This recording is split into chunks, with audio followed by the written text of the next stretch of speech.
À une époque où l'individualisme s'érige en modèle existentiel et où prime la recherche de ses intérêts propres, la fidélité n'est peut-être pas la vertu la plus à la mode. Et pourtant, pouvons-nous vivre sans fidélité? Pouvons-nous construire une vie stable, équilibrée, si la fidélité est négligée? Regardons ensemble ce matin ce qu'il en est de la fidélité au regard de nos existences. Il faut évidemment commencer par définir quelque peu ce qu'est véritablement la fidélité. L'étymologie nous y aide raisonnablement. Le mot fidélité et le mot fidèle viennent du latin fidelitas, fidelis, qui désigne ce qui est loyal, solide et partant ce qui est digne de foi. Le mot latin fides se traduit d'ailleurs aussi bien par le mot foi que par le mot fidélité. Et il en est de même du mot pistis grec. Ce n'est pas pour rien que les croyants sont désignés comme les fidèles de leur Dieu. En français, l'adjectif fidèle qualifie celui ou celle qui est loyal, qui est sincère, qui tient sa parole, qui tient ses engagements, qui fait ce qu'il dit. Être fidèle, c'est tenir parole, c'est mettre en œuvre ses promesses. Avec le temps, le mot fidèle a aussi pris le sens d'exactitude et d'authenticité, ce qui met en évidence les liens étroits qui relient la fidélité avec la vérité, la justice, la dignité, l'honneur et la hauteur d'âme. Les Romains personnalisaient, comme vous le savez sûrement, la fidélité sous les traits de la déesse Fides, qui était l'allié de Jupiter, le dieu des serments. S'engager par Jupiter et par Fides, la déesse de la bonne foi et de l'honneur, revenait à sceller ses promesses devant les dieux, ce qui impliquait la punition ou la malédiction du parti qui contreviendrait au serment. Pourquoi les Romains, mais également tant d'autres peuples, y compris les Hébreux, en sont-ils venus à impliquer la juridiction de leur Dieu, de leur divinité, pour sceller leurs promesses? La réponse est simple, parce que les humains savent, depuis la nuit des temps, qu'ils ne sont précisément pas fiables, pas fidèles, et que la fidélité sans contrainte est des plus fragiles. Or, ce n'est pas que les humains sont tous mauvais ou sans morale, c'est plus simplement que l'humain est un être de désir, un être encore largement guidé par ses instincts primitifs, animaux, hérités des premières strates de l'évolution. En outre, l'humain est un être en perpétuel changement à tous les niveaux, physiquement, émotivement, psychologiquement, socialement. Il varie beaucoup d'âge en âge, mais également d'une semaine à l'autre, voire d'un jour à l'autre, voire dans la même journée. Être de désir, être d'émotion, être d'interprétation, l'humain varie dans ses besoins et dans ses idées. Il est en perpétuelle reconfiguration.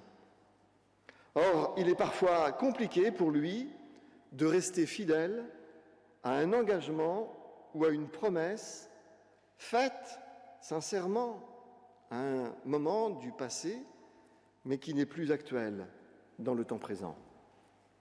Les appétits et les besoins d'hier ne sont plus nécessairement ceux d'aujourd'hui.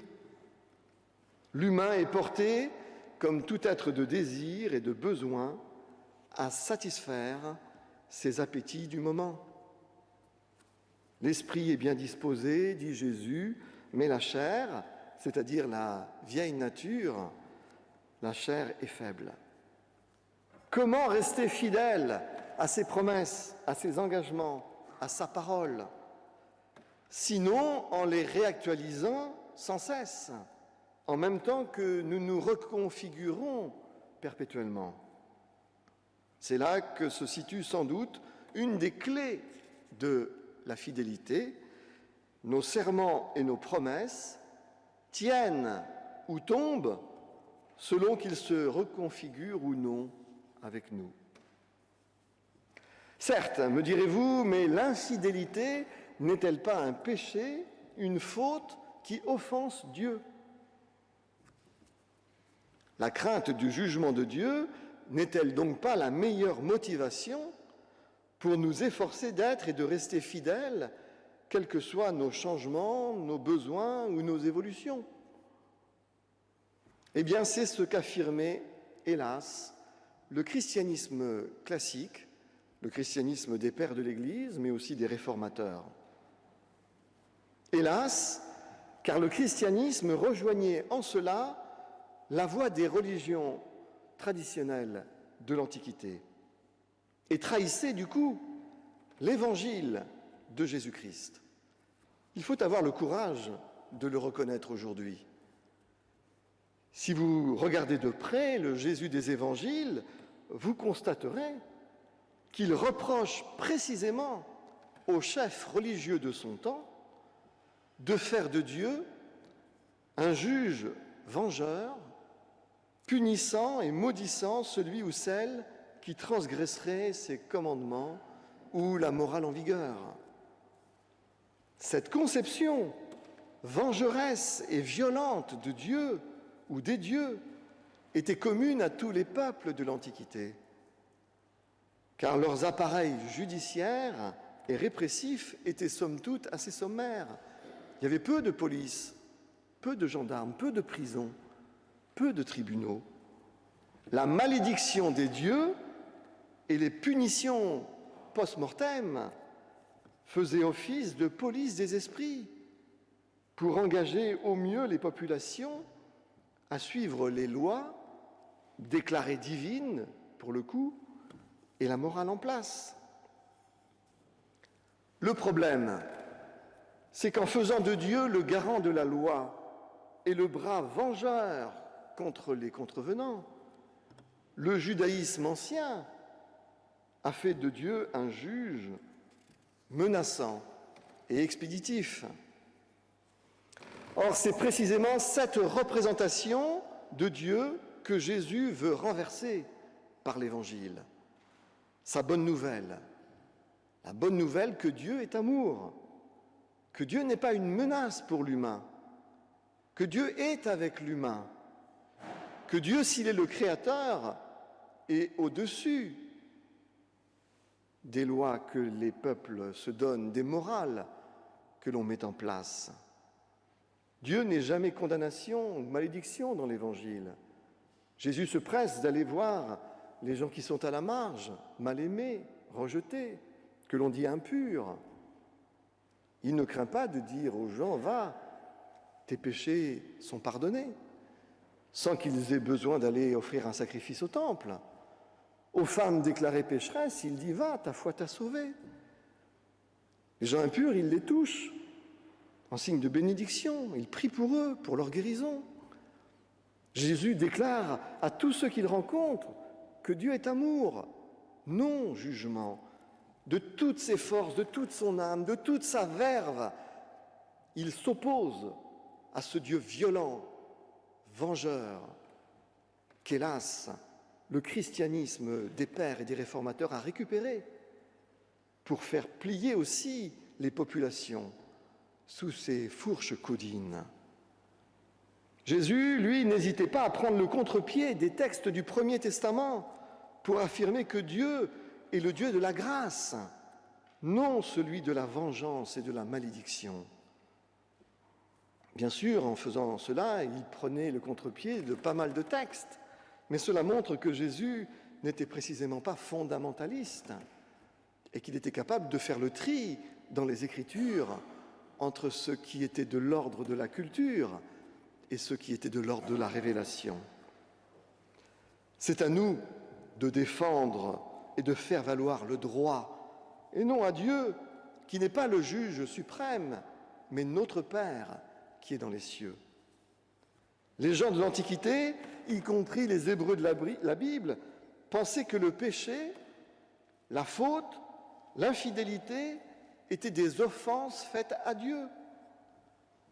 Mais aujourd'hui, éclairés par l'Évangile, à l'âge de la raison évangélique, nous pouvons plus simplement reconnaître que, certes, nous pouvons attrister Dieu par nos fautes, nos offenses, nos infidélités, comme dit Paul dans ses épîtres. Nous pouvons attrister le Saint-Esprit. Mais reconnaissons que c'est d'abord à nous-mêmes que nous faisons mal quand nous faisons le mal. C'est à nous-mêmes que nous faisons mal, à notre conscience, à notre esprit, à nos équilibres, que nous faisons mal, que nous fragilisons, que nous brouillons, que nous déstabilisons par nos fautes et par nos infidélités. C'est à nous-mêmes que nous faisons du mal lorsque nous succombons au mal, quand ce n'est pas aux autres, bien sûr, aussi qui font les frais de nos manques de fidélité et parfois de nos trahisons. La vraie question à nous poser, c'est comment pouvons-nous éviter au maximum de nous faire mal à nous-mêmes et aux autres ? La réponse des sages de tous les horizons fut toujours d'inviter leurs disciples à cultiver les grandes vertus morales, intellectuelles et spirituelles, ces vertus qui perfectionnent l'âme et qui guident l'humain vers l'harmonie et la vie bonne. Aristote identifie entre toutes les vertus 4 d'entre elles qu'il dit être les vertus cardinales. Vous les connaissez sans doute: la justice, la prudence, la force, la tempérance. 4 vertus cardinales pour Aristote. L'apôtre Paul désigne pour sa part la fides, la foi ou la fidélité. La fides, l'espérance et la charité qu'il dit être éternelles. Elles dureront toujours. On les appelle les vertus théologales ou spirituelles. Saint Thomas d'Aquin, le docteur angélique, relève de son côté, je cite, que les vertus se partagent en 3 genres: les vertus théologales, intellectuelles et morales. Les vertus théologales, dit-il, sont celles par lesquelles l'âme humaine est unie à Dieu. Les vertus intellectuelles sont celles par lesquelles la raison est perfectionnée en elle-même. Les vertus morales sont celles par lesquelles l'appétit est perfectionné pour obéir à la raison. Alors tout cela est bien joli, allez-vous me dire, mais où puiser les forces morales, intellectuelles et spirituelles pour cultiver ces vertus, et notamment la fidélité qui est si essentielle pour la qualité de nos relations et pour notre équilibre? Eh bien, c'est ce que je voudrais brosser brièvement pour conclure, en recourant à un petit bilan pragmatique. En effet, en réfléchissant aux motivations les plus susceptibles de nous convaincre de cultiver les vertus et principalement la fidélité, je me suis amusé à lister les domaines de notre être où la fidélité est des plus essentiels pour notre existence. J'en ai trouvé 5. D'abord, il y a le plan spirituel. Et sur le plan spirituel, je redis que ce n'est pas la crainte des foudres de Dieu, ce n'est pas là que se situe, pour ceux qui connaissent l'Évangile, la motivation pour être fidèle. Mais c'est bien plutôt en regard de la relation de confiance que Dieu établit avec nous La fidélité envers Dieu, c'est la volonté de ne pas attrister l'Esprit de Dieu en nous, comme le dit Paul. Si nous l'attristons, eh bien alors il faut nous efforcer de revenir fidèlement vers lui par la prière, non par la peur, mais par l'amitié, par le respect, par l'affection. Ce plan implique un autre plan, celui de l'équilibre psychique et de la santé mentale. On ne peut en effet être infidèle sans se déstabiliser psychologiquement. La fidélité est un facteur d'équilibre et de bonne santé mentale. L'infidélité à nos paroles, à nos engagements, à nos promesses, voire la trahison, abîme l'image et l'estime que nous avons de nous-mêmes. L'image de la personne peu fiable blesse l'honneur et la dignité de soi. L'image de la personne droite, fiable, compte pour l'équilibre et la bonne santé mentale. Un troisième plan doit aussi être mentionné comme capital, celui de l'éthique et de la morale.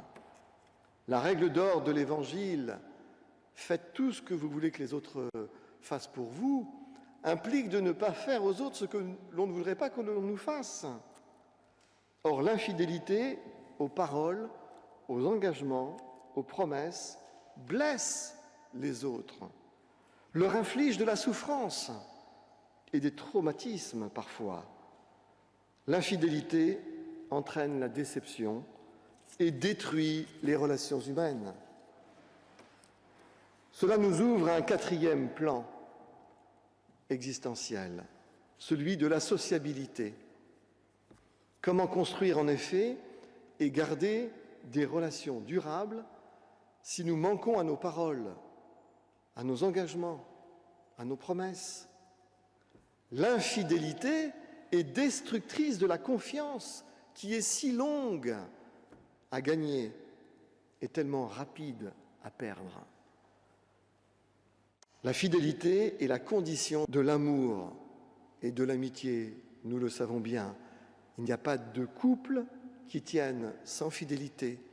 Il n'y a pas d'amitié qui tienne sans fidélité.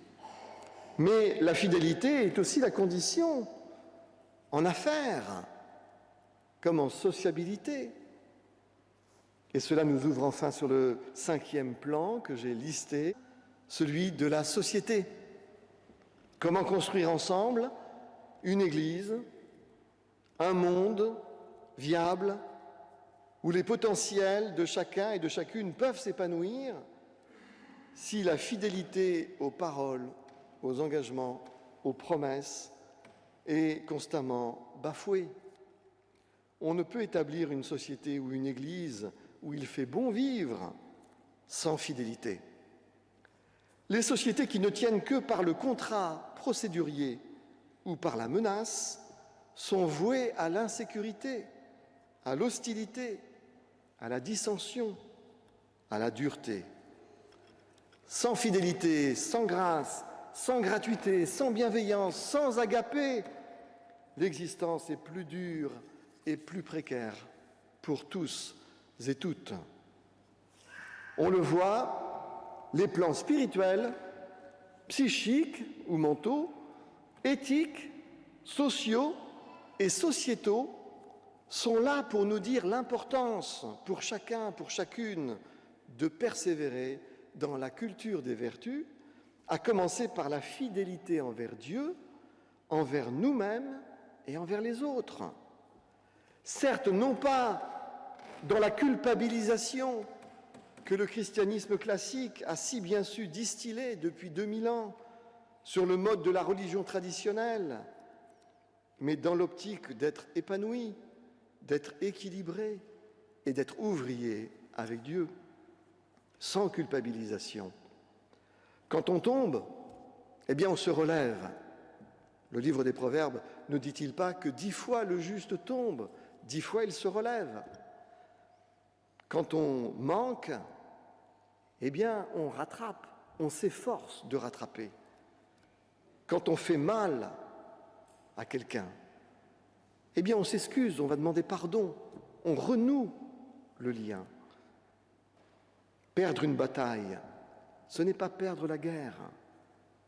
Et on repart au combat contre la vieille nature infidèle qui est en nous. Le fruit que l'Esprit fait éclore en nous, dit l'apôtre Paul dans l'Épître aux Galates que nous avons lu, le fruit de l'Esprit, c'est l'amour, la joie, la paix, la patience, la bonté, la bénignité, la fidélité, la douceur, la tempérance. C'est là un fruit qui s'accorde avec la sagesse, qui vise avant toute chose la croissance du sage fidèle, la croissance dans la spiritualité. Et vous savez que la foi commence avec la chokma, la sagesse, et la chokma, la sagesse, commence avec la foi. Amen.